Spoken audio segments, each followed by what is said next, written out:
সেই দিন 164 কথা বলতে দিতেন, লিটন তার আত্মার তৃপ্তি দিয়ে বলতো, যেভাবে কান্নায় ভেঙে পড়ে ওই টেবিলের সামনে বলেছিল যে আমি এই কাজ করি নাই শামীম ভাই, আমি যদি না বেরোতাম আমাকে গুলি করে মারত। আমি বাংলাদেশের 90% সাংবাদিক ভালো মাননীয় স্পিকার, যারা ওয়াল ইভেন্ট ঘটাতে চায়, আর কিছু আতেল সুশীল আছেন যারা এই ঘটনাগুলি নতুন করে চক্রান্ত শুরু করেছেন। চক্রান্তটা কি? শেখ হাসিনার প্রশ্নে যারা বিন্দু পরিমাণ আপোষ করবে না তাদেরকে টার্গেট করা হচ্ছে, চরিত্র হনন করা হবে, এমন ভাবে হনন করা হবে যাতে আগামীতে তারা রাস্তায় জনগণের সামনে যেতে না পারে, কিংবা দলের ভিতরেই বিতর্ক করা হবে। হয়তো দলের ভিতরেও কিছু লোক থাকতে পারে মাননীয় স্পিকার এগুলি করার জন্য, হইতেই পারে মাননীয় স্পিকার, কারণ এই দলে মোস্তাক তো এই দলেরই লোক ছিল মাননীয় স্পিকার। তাই আমি আজকে আপনার কাছে প্রশ্ন করি, বাদ দেন মাননীয় স্পিকার আমার বিরুদ্ধে কি লিখেছে, আমাদের এই সকল সংসদ সদস্যের বিরুদ্ধে কে লিখেছে, বাদ দেন।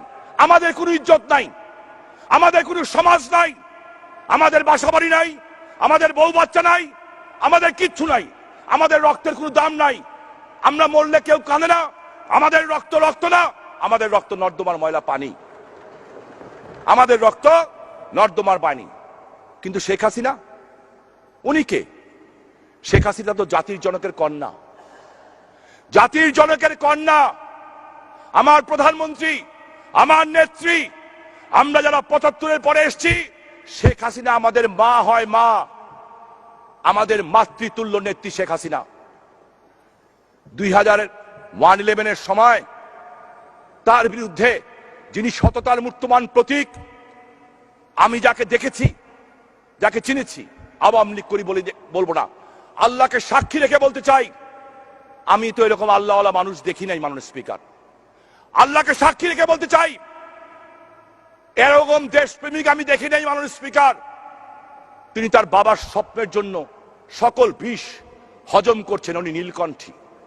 সেই ডেইলি স্টার পত্রিকার সম্পাদক মাহফুজ আনাম টেলিভিশনে তো স্বীকারোক্তি দিলেন মাননীয় স্পিকার যে হ্যাঁ, এই ঘটনাগুলি আমি তখন তৎকালীন ডিজিএফআই এর কারণে, এই কারণে আমরা এগুলি লিখেছি, আমরা লিখেছি।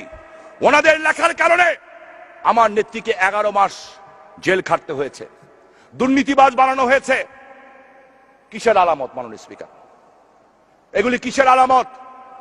কেন তাদের কি, তারা কি সকল বিচারের ঊর্ধ্বে? তাদের মতো কিছু সাংবাদিকদের জন্য আজকে যারা সত্যিকারের ভালো সাংবাদিক, যাদের সংখ্যা 90%-এর বেশি, তারা আজকে বিতর্কিত হচ্ছেন মাননীয় স্পিকার। মাননীয় স্পিকার, আমি আপনার কাছে বিনয়ের সাথে বলতে চাই, বাদ দেন আমার নেত্রী নীলকণ্ঠী, উনি নীলকণ্ঠী, উনি বিষ হজম করেন কেন? আমার নেত্রী তার বাবার স্বপ্ন পূরণ করতে চান, এটাই তার একমাত্র মত। কি স্বপ্নটা? কি স্বপ্নটা? হচ্ছে এদেশের মানুষের মুখে হাসি ফুটানো, স্বপ্নটা হচ্ছে এদেশের মানুষের অর্থনৈতিক মুক্তি। মাননীয় স্পিকার, উনি নীলকণ্ঠ, আমি তো নীলকণ্ঠ না। আমার বাবার স্বপ্ন পূরণ হয়ে গেছে। আমার বাবা একেএম শামসুজ্জোহা মৃত্যুর আধা ঘন্টা আগে বলে গেছেন, আমার 3টা ছেলে যদি বঙ্গবন্ধু হত্যার বিচারের প্রতিশোধ নিতে যে মরেও যায়, আমার কোনো আপত্তি থাকবে না। বঙ্গবন্ধুর হত্যার বিচার হয়ে গেছে মাননীয় স্পিকার, আমার তো আর বেশি স্বপ্ন নাই। আমি তো ওনার মতো ধৈর্যশীল আর নীলকণ্ঠ হতে পারছি না মাননীয় স্পিকার। আমি তাই আজকে আপনার কাছে প্রশ্ন রাখতে চাই, তাই বলতে পারি, নেত্রী যারা দেশের বিরুদ্ধে খেলা খেলে, যারা মানুষের বিরুদ্ধে খেলা খেলে, তাদের প্রশ্নে আপোষ করেন না, কিন্তু যারা ওনার বিরুদ্ধে খেলে তাদের সাথে কিন্তু উনি ক্ষমা চাইলেই ক্ষমা করে দেন, কারণ উনি ক্ষমাশীল, উনি ধৈর্যশীল। আমি বিশ্বাস করি ধৈর্যের জন্যই উনি ইহকালে এবং পরকালে সর্বোচ্চ পুরস্কার পাবেন। মাননীয় স্পিকার, নেতৃত্বও বাদ দেন, নেতৃত্ব মানুষ, আল্লাহর রসুল, আমি তো একজন মুমিন মুসলমান, আল্লাহর রসুলেরটা কি করবেন? এই প্রথম আলো পত্রিকা মাননীয় স্পিকার, এই প্রথম আলো পত্রিকা তার আলপিনে আমার নবী রসুল করিম হযরত মুহাম্মদ মুস্তাফা সাল্লাল্লাহু আলাইহি ওয়াসাল্লামকে সে বিড়ালের সাথে তুলনা করেছিল এবং লিখেছিল মোহাম্মদ বিড়াল। বাইতুল মুকাররমে মসজিদের খতিবের কাছে গেলেন, যে কি করলেন? ক্ষমা চেলেন, ক্ষমা হয়ে গেল। বাহ, আমি মুসলমান, আপনি মুসলমান, জবাব দিতে হবে না? ওরা নেত্রীর বিরুদ্ধে বলবে, ওরা আমাদের এমপিদের চরিত্র হনন করবে, ওরা সচিব কথা না দিলে সচিবের চরিত্র হরণ করবে, পুলিশ কথা না শুনলে পুলিশের চরিত্র হরণ করবে, সেনাবাহিনী না কথা হলে সেনাবাহিনীর চরিত্র হরণ করবে। ওরা কারা? উলফার টাকায় প্রতিষ্ঠিত এই পত্রিকা। মাননীয় স্পিকার, আমরা জানি না ওরা কারা। আমার নেত্রী আজকে নাম বলেন নাই, পদ্মা সেতু আটকাতে যে কোন পত্রিকার সম্পাদক ছিল মাননীয় স্পিকার, প্রশ্ন করতে চাই। ওরা নতুন করে ষড়যন্ত্র করছে, বিদেশের মাটিতে মিটিং হয়েছে। দুঃখ ওরা কি করেছে সেটা না, আমাদের দলের লেবাস পরে আছেন, আমাদের দলের লেবাস পরে আছেন, ভালো কথা, সরকারের সুযোগ সুবিধাও নেন, উপদেষ্টাও হন। ওনার পত্রিকায় গত 3 দিন আগে লেখা হলো বিভিন্ন সংসদ সদস্যের নামে, আমার নামে শুদ্ধ মাননীয় speaker, we are drug dealer. আমি অবাক হলাম, কষ্ট পেলাম। বলে কি এই লোকটা? কে এই লোকটা? ওনার ব্যাকগ্রাউন্ড কি? ব্যাকগ্রাউন্ড দেখলাম, এই ভদ্রলোক 1970 সনে সলিমুল্লাহ সাহেব ছিলেন স্পোর্টস রিপোর্টার অবজারভারে, উনি মুক্তিযুদ্ধে চলে যান। আর এই ভদ্রলোক তখন এসে তার স্থলাভিষিক্ত হন পুরো 71 সনে, পুরো 71 সনের 5ই মে উনি জয়েন করেন। যখন সবাই যুদ্ধ করে তখন উনি সেই, যখন 1978 সনে নেত্রী ফিরেন নাই, আমরা যখন তরুণ রাজপথে দাঁড়িয়ে জিয়াউর রহমানের গাড়ি আটকে দিয়েছি মাননীয় স্পিকার, ফ্ল্যাগ নিয়ে জিয়াউর রহমানকে ঢুকতে দেয়নি নারায়ণগঞ্জে, ফার্স্ট ইয়ারের ছাত্র ছিলাম, পিঠের মধ্যে প্রচন্ড মার মারা হয়েছে, একটুখানিও ব্যথা পাই নাই, বরঞ্চ মজা পেয়েছিলাম। কে বেশি মার খেয়েছি? সাজিদ সহ, আলিম সহ 19 জন মন্ত্রীকে নারায়ণগঞ্জে ঢুকতে দেয় নাই মাননীয় স্পিকার, মামলা খেয়েছি কিন্তু ভয় পাই নাই। কষ্ট লাগে আমরা যখন এই কাজটি করছি। এই ভদ্রলোক যিনি আমাদের কৃপায় টিকে আছেন, মোস্তাককে নিয়ে বড় চিন্তা হয়, মানুষ ভয় লাগে, মনে হয় কোথায় জানি কি একটা ষড়যন্ত্র হচ্ছে। কারণ এই ভদ্রলোক সেই দিন গোলাম আজমের নাগরিকত্ব ফিরিয়ে দেওয়ার জন্য যারা যারা সই করেছিল তার মধ্যে উনি অন্যতম। গোলাম আজমের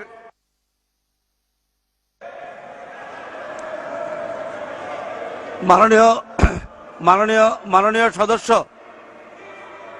প্লিজ প্লিজ সাইলেন্ট প্লিজ।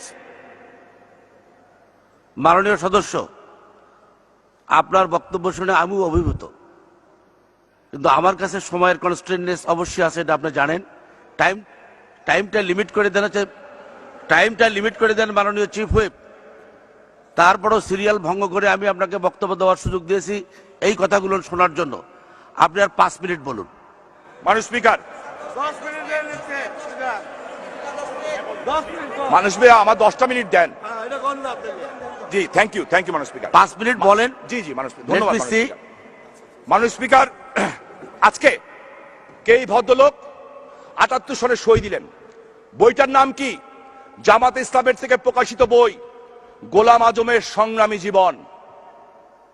গোলাম আজমের সংগ্রামী জীবন, ওই বইতে লেখা আছে যে উনি গোলাম আজমের নাগরিকত্ব ফিরিয়ে দেওয়ার জন্য সিগনেচার করেছিলেন, সিগনেচারের কপিও আছে সংগ্রাম পত্রিকায়। কে এই লোকটা? কে? উনি তো আমাদের মধ্যেই ঘোরাফেরা করেন, প্রগতিশীল সাজেন, আর এই সংসদের সংসদ সদস্যদেরকে মাদকের সম্রাট বানানোর চেষ্টা করছেন। ওনার নাম ইকবাল সোবহান চৌধুরী। মাননীয় স্পিকার, আমি প্রথমেই বলেছি আপনাকে ধন্যবাদ দেওয়ার যোগ্য কিনা। আই হ্যাভ, আজকে এখানে আমাদের কারো রাইট নাই, নোবডি, কেউ রাইট নাই মাননীয় স্পিকার, যে আমরা আমার পবিত্র নেত্রীর গায়ে 1 ফোঁটা ময়লা কলিমা লেপন করতে পারি। আমরা পারি না। যদি আমাদের মধ্যে কেউ কোনো একজন প্রকৃত অপরাধী হয়, আমার মনে হয় আমাদের বিরুদ্ধে তদন্ত হওয়া উচিত, আমাদের স্যাক করা উচিত, সংসদ থেকে বের করে দেওয়া উচিত। মাননীয় স্পিকার, আজকে আপনার কাছে আমি অ্যাপিল করি, বহু লেখা হয়েছে, 55 বয়স হয়ে গেছে মাননীয় স্পিকার, কয়দিন বাঁচবো জানি না, তবে এদের কাছে মাথা নত করার লোক আমি না। কারণ আমি আল্লাহকে বিশ্বাস করি মাননীয় স্পিকার, 5 ওয়াক্ত নামাজ পড়ি, সকালে কোরআন পড়ি, রাত্রে কোরআন পড়ি, তাহাজ্জুদ 17 বছর ধরে পড়ি, আল্লাহর রহমতে ছাড়ি নাই। আল্লাহ শুধু এইটাই নয়, ড্রাগ ডিলার, খুনি তো বহু দূরে কথা মাননীয় স্পিকার, ইসলাম ধর্মে যা কিছু নিষেধ আছে তার একটাও যদি আমি সম্পৃক্ত থাকি, মাননীয় স্পিকার আপনাকে কথা দিচ্ছি, এই সংসদে দাঁড়িয়ে কানে ধরে গলায় জুতোর মালা দিয়ে বেরিয়ে যাব মাননীয় স্পিকার। আর যদি প্রমাণ করতে না পারে তাহলে কি হবে? কিচ্ছু হবে না মাননীয় স্পিকার। ওদের সাহস বেড়ে গেছে, কারণ ওরা শেখ হাসিনাকে নিয়ে বলে কিচ্ছু হয় না, ওরা আল্লাহর রসুলকে নিয়ে বলে কিচ্ছু হয় না, ওরা আমার মন্ত্রীকে নিয়ে বলে কিছু হয় না, ওরা আমাদের দলীয় সংসদ সদস্যকে নিয়ে বলে কিছু হয় না। কেন? ওদের দেখা দেখি সেই দিন ভালো সম্পাদকও তো আছে মাননীয় স্পিকার, অনেক ভালো সম্পাদক আছে। একটা অনুষ্ঠানে জিজ্ঞেস করলাম যে আপনারাও কি ওদের মতো ফলো করছেন? আমাকে যে উত্তর দিয়েছে, আমার কাছে কোনো জবাব ছিল না। বলছে আপনার লজ্জা লাগে না? আমি কেন? কই কথা বলেন, বন্ধু বান্ধব মানুষ। বললো আপনার নেত্রী শেখ হাসিনা সাহসী মহিলা, সৎ সাহসী, সাদাকে সাদা বলে, কালোকে কালো বলে, জননেত্রী শেখ হাসিনা। উনি বলেছেন সংসদে দাঁড়িয়ে, আমি ডেইলি স্টার প্রথম আলো পড়ি না। আপনার নেতারা কিভাবে যে ডেইলি স্টারের জন্মদিনে কেক কাটে, সেই প্রশ্নের উত্তর আগে দেন। কিভাবে কাটে? আপনার কোন নেতা প্রথম আলো পাঠক ফোরামের নেতা হয় কিভাবে? আজকে চিন্তার বিষয় মাননীয় স্পিকার। শুনেছি কোন এক জায়গায় বসে ষড়যন্ত্র হয়েছে, 100 জন এমপির নাম ঠিক করা হয়েছে, সেই এমপিদের বিভিন্নভাবে হেয় প্রতিপন্ন করার চেষ্টা করা হবে, এমন সিচুয়েশন সৃষ্টি করা হবে যারা ভবিষ্যতে তাদের জন্য রাজনীতি করা কঠিন হয়ে যায়। মাননীয় স্পিকার, 164 ধারায় আপনি তো আমাদের কাছে জিজ্ঞেস করতে পারতেন। আমি বলি না সমালোচনা দরকার। দি প্রফেট অ্যাকিউজড, আল্লাহর রসুলকেই তো ছাড়া হয় নাই, কোন রসুলকে ছাড়া নাই, আর আমরা তো সবচেয়ে পাপী বান্দা। লেখেন, কিন্তু আমাকেও বলার সুযোগ দেন। আমি তো 96-তে পার্লামেন্টে ছিলাম মাননীয় স্পিকার। প্রথমেই কিন্তু অধিকার ক্ষুণ্ণ হলে, আমি আপনার এবং চিফ হুইপ স্যারের দৃষ্টি আকর্ষণ করছি, অধিকার ক্ষুণ্ণ হলে তাদেরকে আগে সে অধিকার ক্ষুণ্ণে 164-এ আমি যখন প্রস্তাব দিব, ওইটা সমাপ্তি করে আপনার রুলিং দেওয়া দরকার।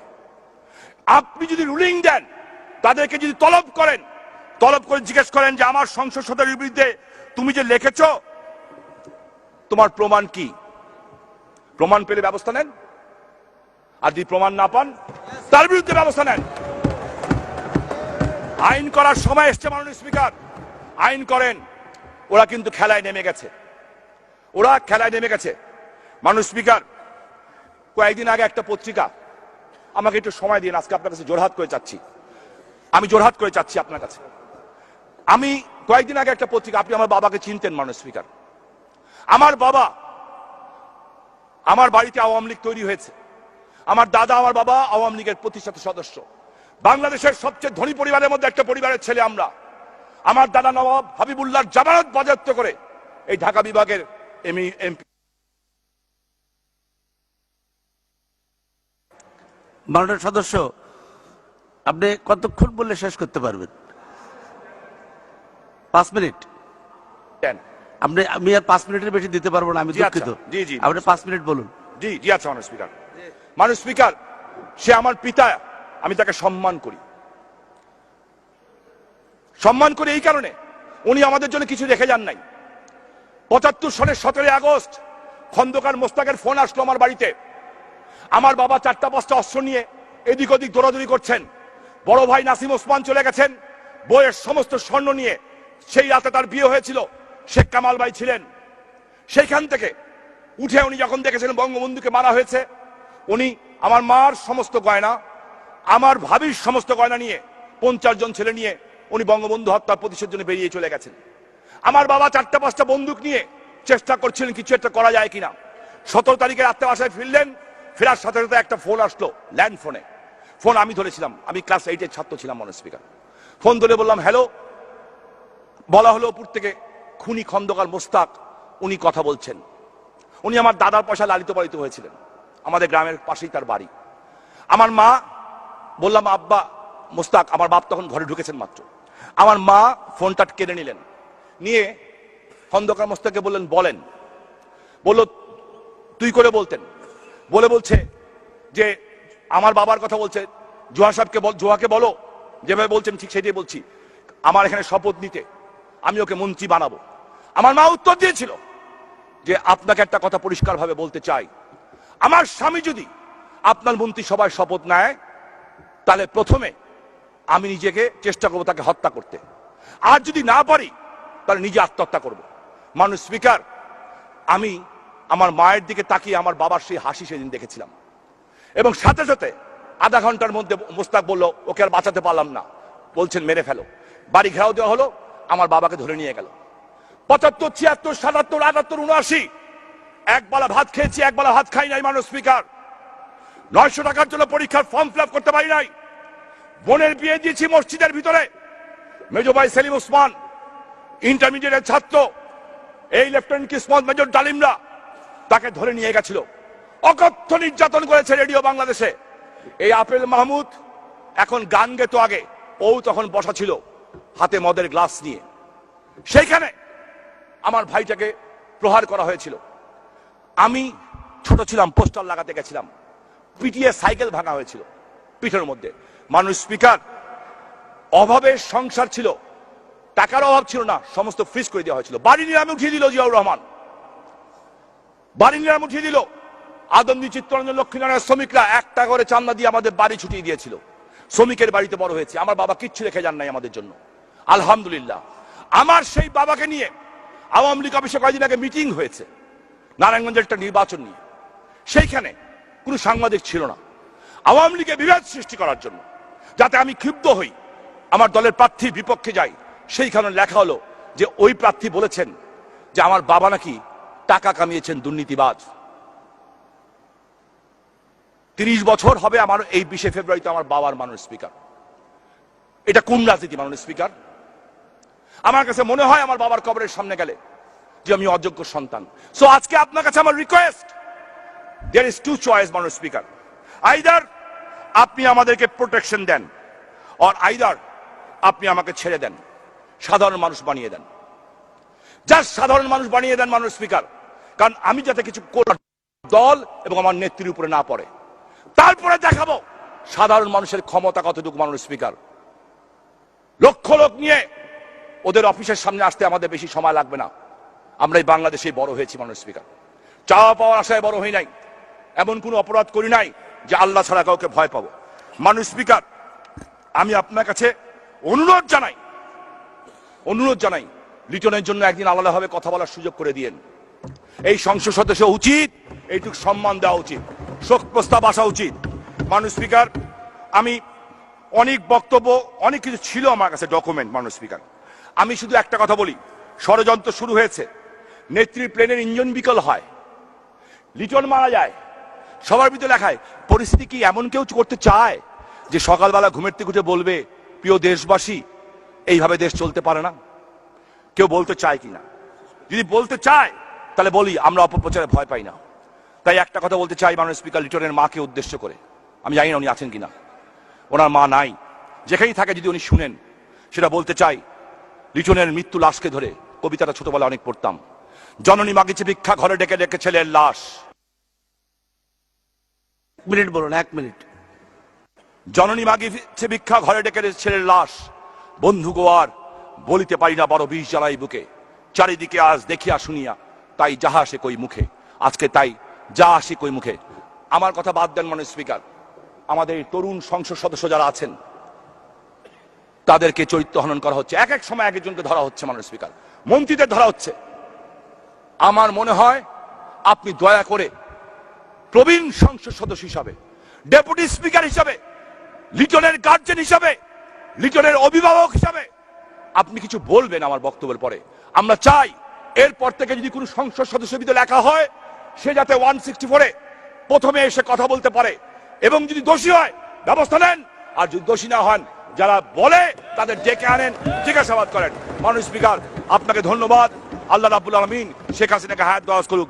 জয় বাংলা, জয় বঙ্গবন্ধু, জয় বাংলাদেশ আওয়ামী লীগ।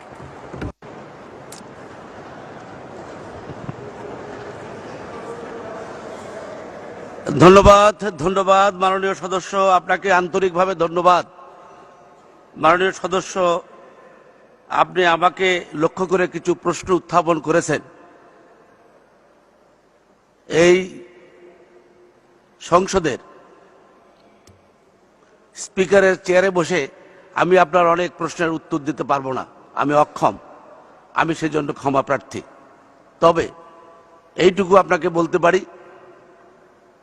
মরহুম মঞ্জুরুল ইসলাম লিটনের উপরে শোকসভায় পার্লামেন্টের পক্ষ থেকে গৃহীত হয়েছে।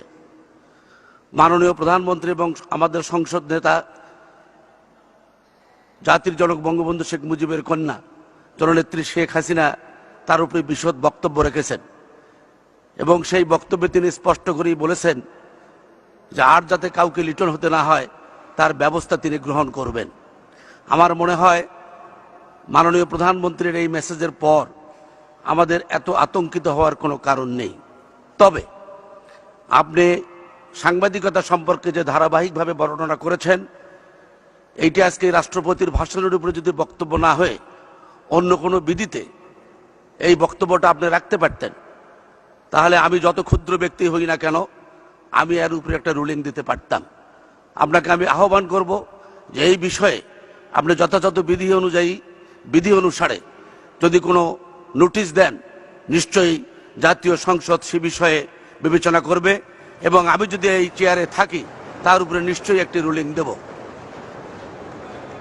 আমি বিনয়ের সঙ্গে বলতে চাই, আমি সেদিন দাঁড়িয়ে লিটনের সম্পর্কে দু একটি কথা বলার চেষ্টা করেছিলাম, তো দুর্ভাগ্য আমার সময় অভাবে সেটি আমি বলতে পারি নাই।